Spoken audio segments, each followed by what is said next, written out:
I was a little bit rogue. I changed what degree I was going to do on results day. When I was 18, I went from doing physics to ancient history.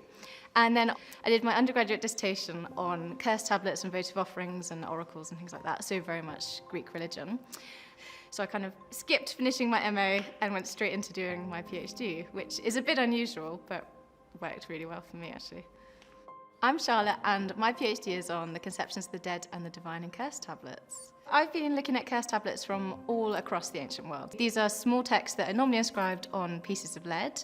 They can be written on papyrus or paper or wax as well. I've reanalyzed these tablets. My research has been about close reading and also looking at some statistical analysis. How often do they invoke members of the rest as dead?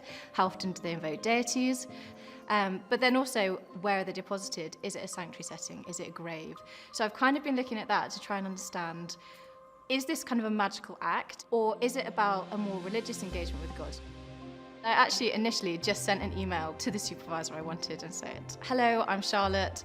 I would love it if you could supervise my research project on curse tablets." We had a meeting and he said, "Yeah, this is what you do. Help me with what I should put in my supporting statement and personal statement and things like that." And it was like, "Welcome to Exeter, come and study with us," which was really exciting.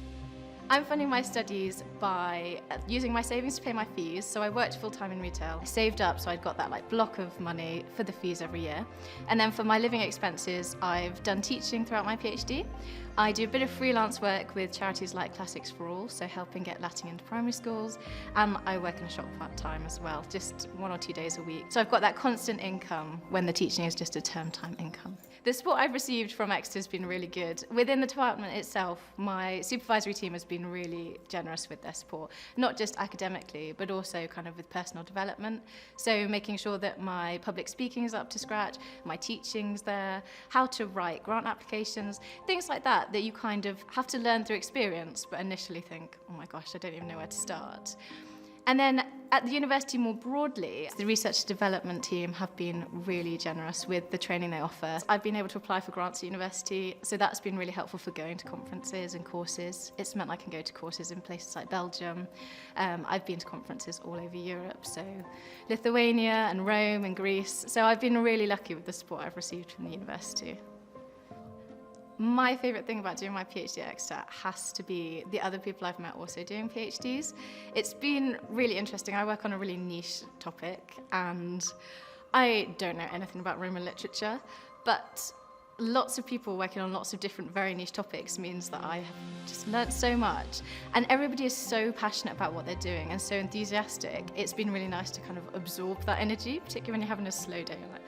Give me your enthusiasm, please. So I feel really lucky to have met these people. And I've been able to work quite closely on them with things like conferences and edited volumes and publications. So that's been just something very unexpected because people talk about how lonely a PhD can be. But Exeter works hard to foster that sense of community, which has been so nice. I would say to someone who wanted to study a PhD at Exeter that you should absolutely do it. If that's what you want to do, by all means follow that. Make sure you've thought it through, how are you going to fund it? Do you have the time to do it? Is it going to be something that you want for the rest of your life? And I have to say it's worked out really well for me and I couldn't have picked a better place to do my PhD.